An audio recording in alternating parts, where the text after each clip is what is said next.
Chrissy, Elisa, Christy. Welcome to Dr. Guy's Journal of Science. Today we're going to talk a little bit about inflammation. We mentioned it a tad when we discussed adiposity and how weight gain increases your general levels of inflammation. And I mentioned that I would have a later podcast to describe more explicitly how inflammation can adversely affect your mood. So, increased weight, increased inflammation, more depression, more anxiety. Today we're going to specifically talk about an aspect of depression that is driven by inflammation. Now, why do you need to know this? Well, it's important to understand that inflammation lies at the core of multiple pathologic states. Inflammation is the beginning of cancer. Inflammation is the beginning of heart disease, of atherosclerosis and strokes. And now, inflammation also affects mood. And it's kind of a circular thing, because the more depressed you are, the higher your inflammatory state. Your body isn't really designed for the 21st century. It's not. Your body is still living back in the day when, if you were depressed or anxious about something, you had a reason that was physical. Okay, your body's assuming if you're anxious or depressed, then dude, it must be because either you've been bit by a creature and you're wounded, you've been hit with an arrow, or you're suffering an infection from a potential wound or something, and you're dying from that infection or wound. And so your immune system picks up on the fact that you're not feeling good, you're depressed or anxious, and so it assumes that it can help you out by fixing it. And so it becomes active, and your immune system goes nuts, and your white blood cells grow in number, and they kick out all of these cytokines, tumor necrosis factor alpha, interferons, and interleukins, and all these nasty chemicals, which, if you were truly infected, they would be a good idea. They would help you get better quicker. But you're not infected, okay? It's a false alarm. And so these cytokines go up in your brain, and they actually contribute to more depression, all right? That's what we're going to talk about today. But in order to understand how one of the mechanisms, because it's very complicated and it's so very complicated, so I just want you to understand a little bit. And specifically, the little bit we're going to discuss today is how inflammation zaps your motivation. It zaps your ability to enjoy things. It zaps your ability to look forward to stuff. And that's an important thing to have. That's not a small thing, okay? If you can't enjoy things, if you can't look forward to things, then your motivation goes to zip, okay? No motivation. And without motivation, why do anything? You kind of don't feel like getting out of bed if you're not motivated to do anything. And if that's not depressing, I don't know what is. Okay, so inflammation can lead to greater depression. Think about how you feel when you have the flu. What do you want to do when you have the flu? Nothing.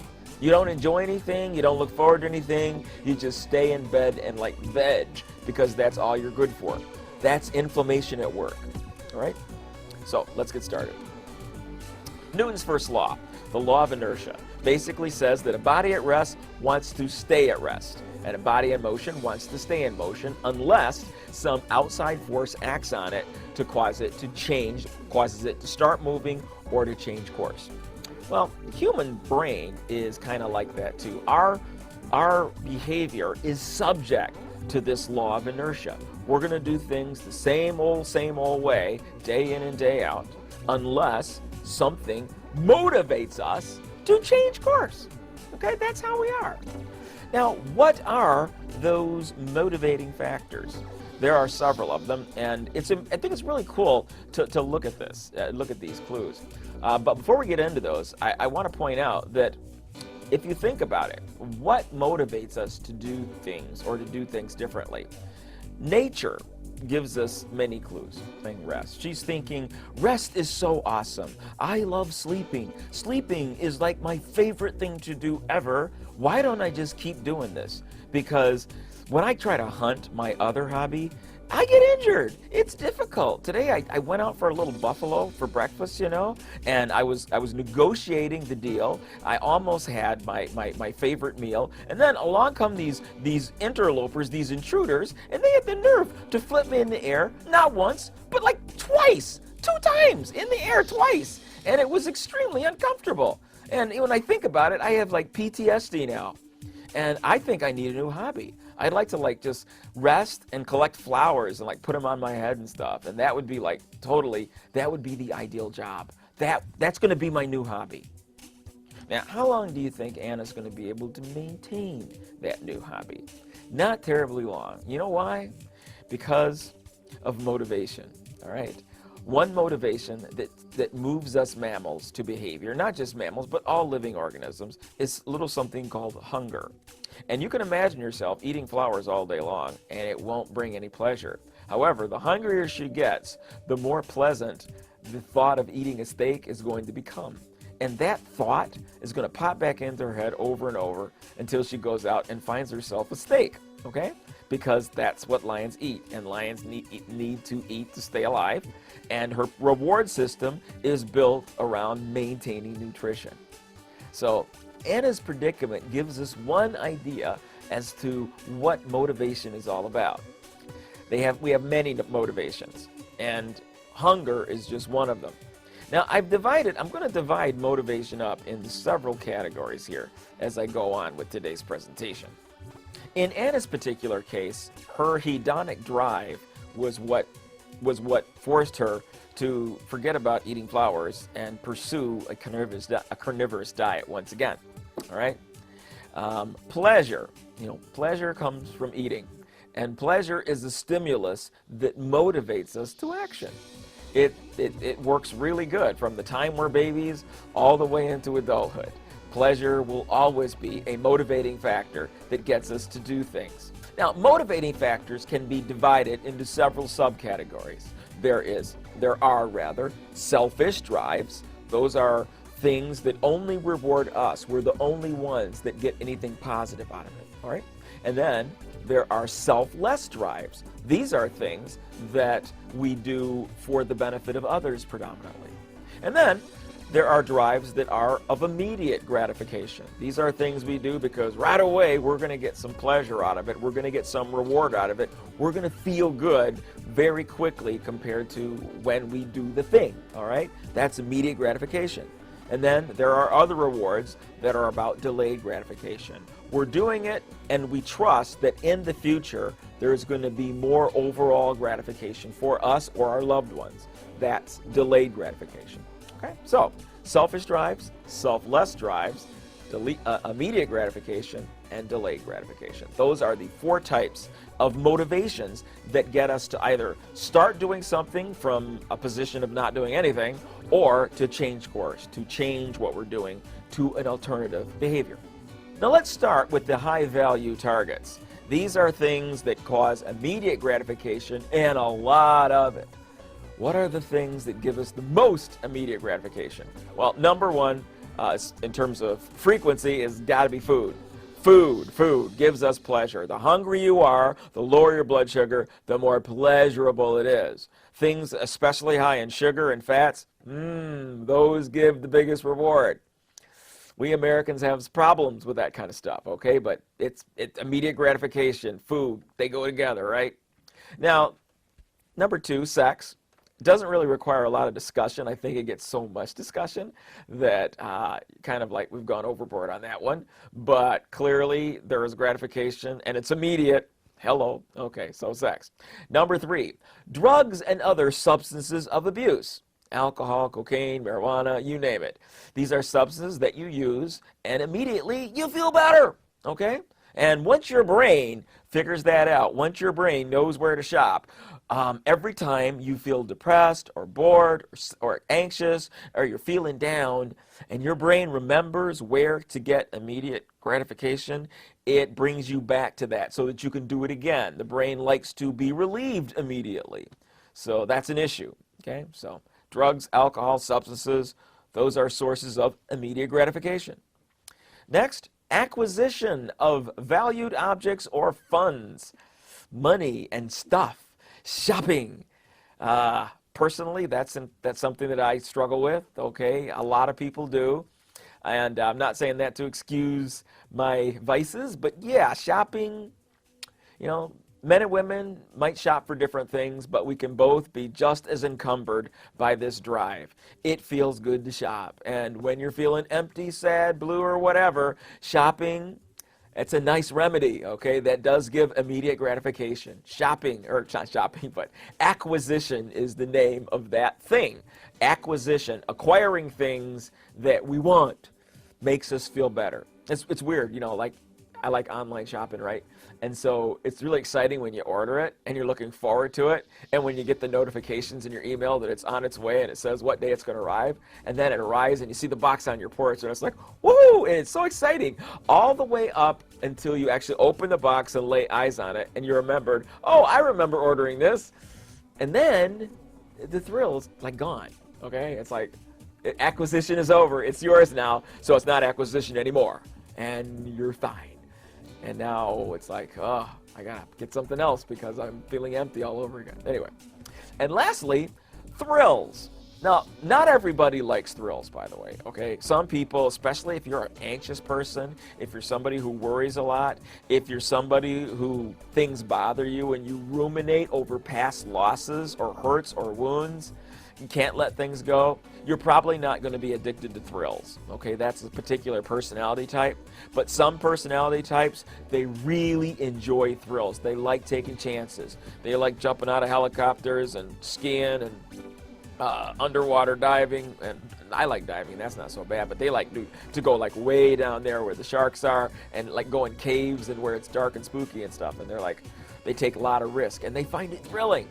Some people have affairs for that reason because the risk of getting caught, the fact that it's taboo is stimulating for them, all right?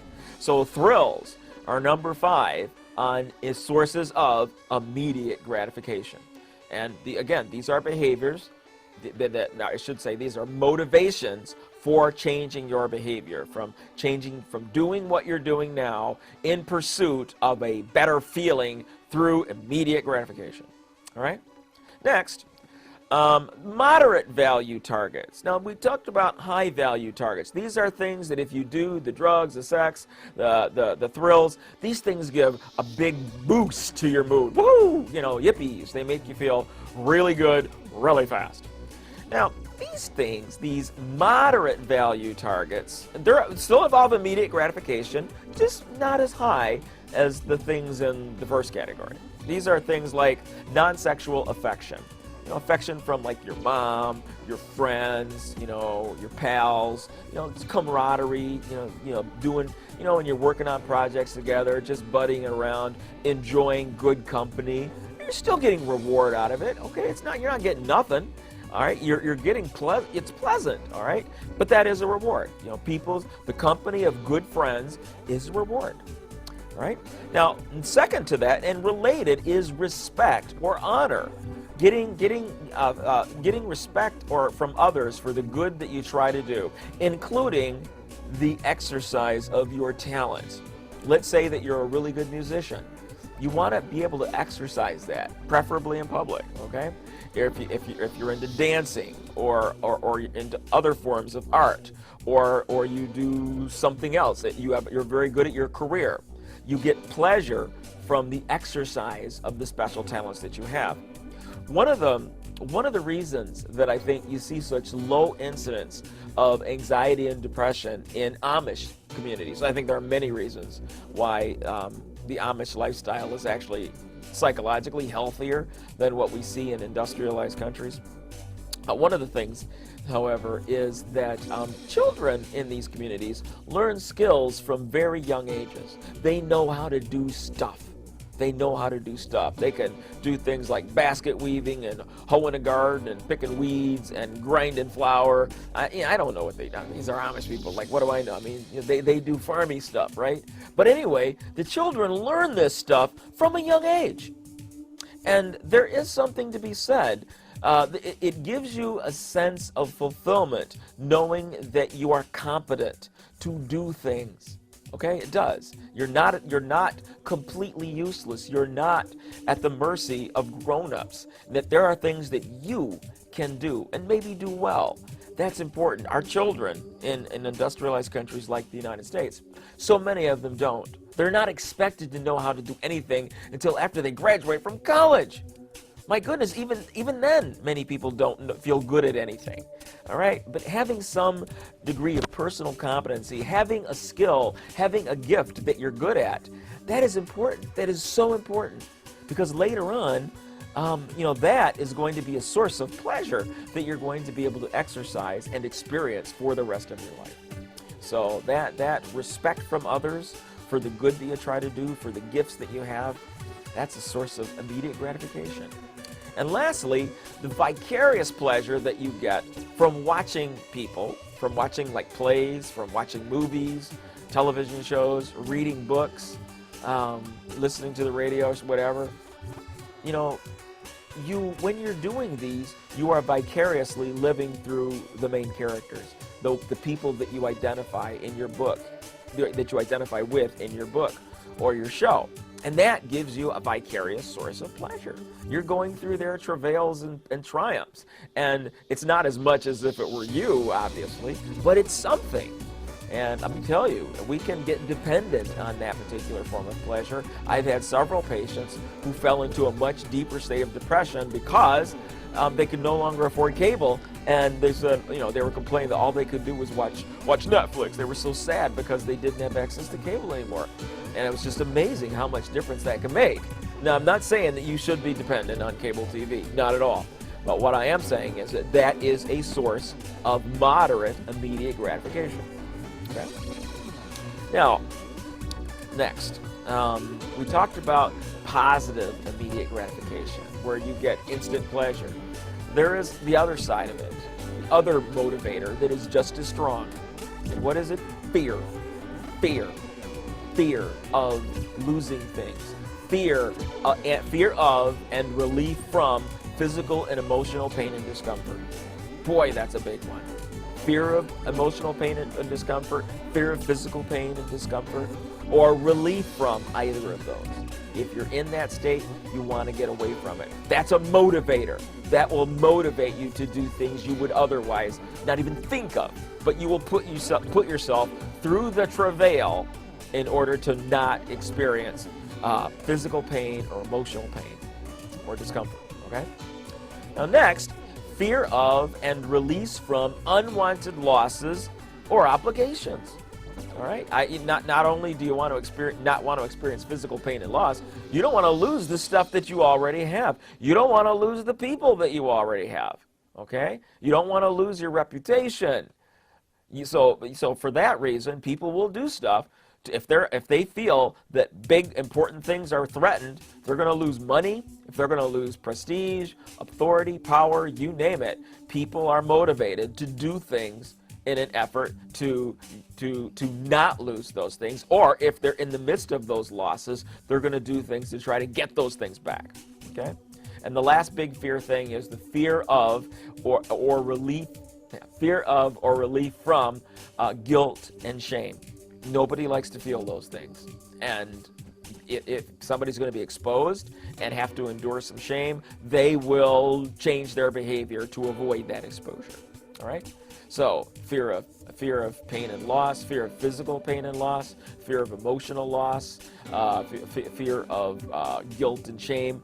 Those fears will alter people's behaviors. Those are big motivators. Now, so far, the three things that we've discussed, that immediate gratification, drugs, sex, and alcohol, and that kind of stuff, and then the moderate things that we talked about, the non-sexual affection and praise, that kind of thing, and then lastly, fear of loss and pain and shame and stuff like that. Those fall in pretty much into the selfish category. Those are selfish motivations because it's all about me and how I feel. So acting on any of those motivations is me acting in my interest and pretty much my interest alone, or 90-10. I mean, for the most part, my motivation for doing is so that I can feel at peace or pleasure. Okay, it's about me. The fourth category of motivations is unselfish. it is involved delayed gratification. Well, I shouldn't say that. I actually misspoke, because it's possible for them to be selfish, but less likely. This fourth category are things that involve delayed gratification. Delayed gratification as opposed to immediate gratification. So these are things that people do with the understanding that they're in it for the long run. They don't expect immediate gratification. They do expect gratification though, but they expect that that gratification will be in the future, right? And oftentimes this gratification is not so much for themselves, but for others. For example, the first one, moral duty. What is this about? Well, out of respect for my family, my tribe, my country, my moral values, or out of respect for God, I am going to perform a particular duty because I believe in the end this will please others, or this will bring help to the people that I respect and want to serve. Okay? So there is nothing immediate in it for me. It is something I am doing for the benefit of others because I respect them, because I choose to honor them, right? Now, number two on the list of delayed gratification is faith and hope. What does that mean? Well, think about for those of you that went to college or university or community college, why did you go? Why? You must have gone because you believed that getting up every day and paying for classes and going to class, that ultimately that is going to result in a better future for yourself and your loved ones, okay? Because the idea is I go to college, I get a better job, I make more money. With more money, I have more control to take care of my family, maybe get a nicer house, have better food, whatever, okay?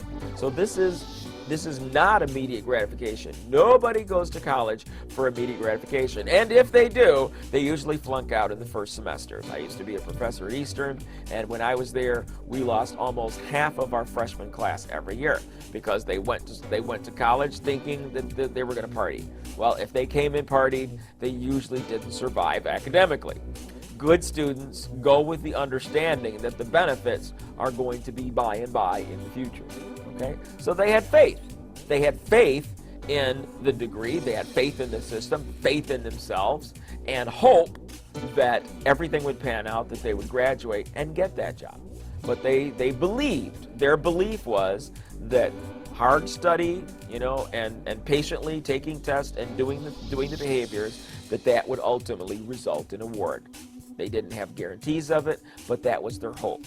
Faith and hope spurred them on and caused them to do the behaviors necessary to get through it. Okay? Now, love is the next thing on the list. Now, and I'm talking about physical love, back to the immediate gratification stuff. No. We're talking about self-sacrificial love, the kind of love that you have for beloved family members, including your children. Okay? You don't get a big happy all the time out of interacting with them and giving them things and doing for them, okay? We do kind things to them. We give to them because we want them to have the comfort and amenities that we would want for ourselves, even more so. We care about their future. We want good for them. We want the best for them. So we're willing to invest in them because we value them, all right? That's love. It's a self-sacrificial form of love. And that's a big motivation for why people do what they do. Love. And next is a type of, it kind of fits in this category. It's reciprocity or fairness. It could also be called gratitude. When somebody has given to me, when they have sacrificed for me and gotten me out of a jam, for example, I'm obligated to them. I want to return the favor if I can. Somehow, I want to do for them. And so I will alter my behavior to do something, even if it means sacrificing time, talents, or treasure, whatever, but you want to even the score. You want to show that you are as good a friend as they have been to you, that you can be as good a friend to them as they have been to you. Okay, so that reciprocity, that sense of fairness, also drives us to do behaviors that we wouldn't otherwise do. Now, there's a dark side to reciprocity. There is. When reciprocity is mixed with our sense of justice, it can lead to revenge. And vengeance can motivate us to do behaviors as well. There's something inside us that wants to even the score, that can motivate us to do unpretty behaviors because we want to even the score. I mean, that's what vengeance is about. And we can sometimes, some people can draw that out. They don't necessarily always go for immediate gratification. Some people plot to even the score, and so that can be a source of, I mean, if you go try to kill somebody, obviously that's an immediate gratification thing, but again, it can be delayed gratification. You can poison somebody one drop at a time as well. So anyway, those are the motivations that cause us to stop what we're doing and do something else, or to go from inactive to activity.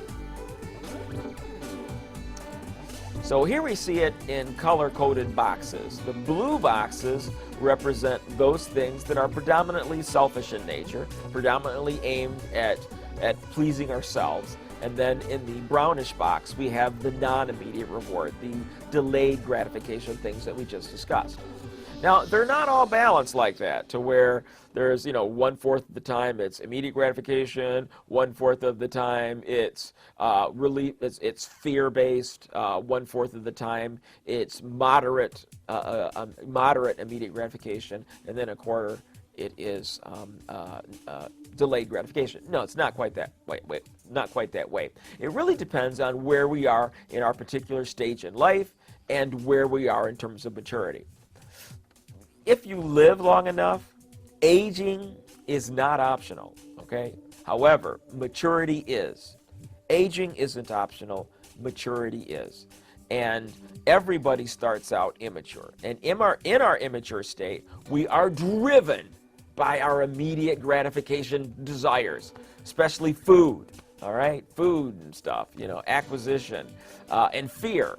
So immediate gratification for pleasure, and avoidance of bad things. So the pursuit of pleasure and the avoidance of loss, those are our primary motivators. And if you look at a young person, look at yourself when you were a child or a teenager, and look at the behaviors that you did. And for the most part, they were all blue. You say, well, I went to school, I went to high school and stuff. I look back at myself when I was in elementary school, for example, and if my parents had asked me, Billy, do you want to go to school today? Do you know what I would have said? I would not have said yes. No, school was a source of pain, and I would not have volunteered to go. All right, I went because not going meant getting punished, and I was about not getting punished, and that's why I went to school and did what I was told, because I was avoiding the punishment that came from not doing it. I didn't do what I wanted. I was a selfish kid, and most of us fall into that category, I think. In our immature state, we are predominantly selfish, and our motivations are selfish. They're based on lust for pleasure and the desire to avoid bad things, the desire to avoid pain, shame, and loss. As we get older and as we mature, for those of us that do mature, again, because not everybody does, there is a shift in the predominant motivations, okay? It has been said that integrity is choosing your thoughts and actions based on values rather than personal gain. For those that grow in integrity, maturity comes their way, because maturity is about growing in integrity, is it not? So what happens is our boxes start to look a little bit more like this. We still have our drives. We still, food, sex, drugs, acquisition, thrills, hopefully not too much in the drugs area and everything. But we still have those things. We still have fears, and that's going to still affect us. I don't know of anybody that gets so mature that none of the organic drives direct them in any way. Unless you're completely a spirit, that's just not going to happen. But what you do see is much more emphasis on moderate gratification, okay? The pleasure gotten from relationships, from natural affection, from appreciation of the sublime, from things like beauty, vicarious pleasure from not only watching others, but helping others. These play a bigger role in the maturity of a wiser person, okay? And you see a lot more big behaviors that are based on things like moral duty, faith in God, faith in themselves, and love. A lot more emphasis on love. A lot of the behaviors that we do as we mature are for the benefit of others, where we use the talents that we've acquired over time to really help encourage and support other people. And then what is experienced is a deep pleasure that's not available to children, a much deeper pleasure that is experienced from giving. And only special people are aware or have experienced that giving really does bring more satisfaction than getting. Okay, but that comes much later. Okay, it comes for most people. That is something that you learn as you mature. And if you're already there, you've come a long way, and nobody starts out that way. All right. Now, inflammation is a bad thing. I talked about that already. And one of the things that I want to discuss next is how depression causes inflammation. And by causing inflammation, it stops the reward process. You need reward to do stuff, to make life worth living. So that reward that you get from being thirsty and having ice cold glass of water, or hungry and eating a meal, a nice meal, or being tired and slipping into a comfortable bed. There are lots of little things throughout life that give us pleasure. And when you're inflamed, when your body is experiencing inflammation, when you are depressed, suddenly things that used to make you smile, they stop, and you're not enjoying anything anymore. You exist in all of the behaviors that used to give you some reward, whether it be immediate gratification or delayed gratification or moderate immediate gratification. It stops that process, and that's scary. And it's called anhedonia. Anhedonia is the state that people find themselves in when they are no longer experiencing pleasure. All right, inflammation weakens the reward circuits. How does it do it? All right. There was a recent study that I'm going to be discussing that revealed that about a third of the people with depression have high levels of inflammation markers in their blood, okay? And these inflammation markers are associated with anhedonia, or the ability to experience pleasure. Now, prior to that study, it was already assessed that people with really difficult to treat depression, if anhedonia is a big part of their presentation and their CRP levels are high. Now, CRP is it's something that physicians can measure in the blood of patients. It stands for C-reactive protein.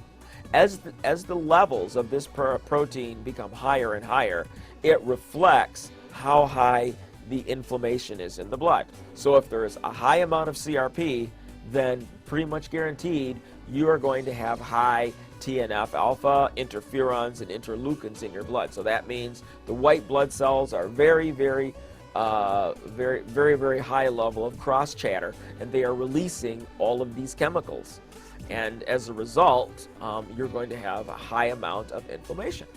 Now, what was discovered, though, is that in depressed patients, for those that had high amounts of CRP, they got better if they were given the anti-inflammatory antibody infliximab, okay?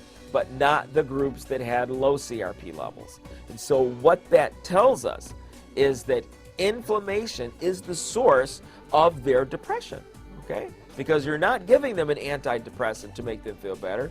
You gave them an anti-inflammatory agent, and dropping the inflammation caused the anhedonia, it caused the depression to abate. So that gives us some idea as to how much inflammation is affecting people's moods.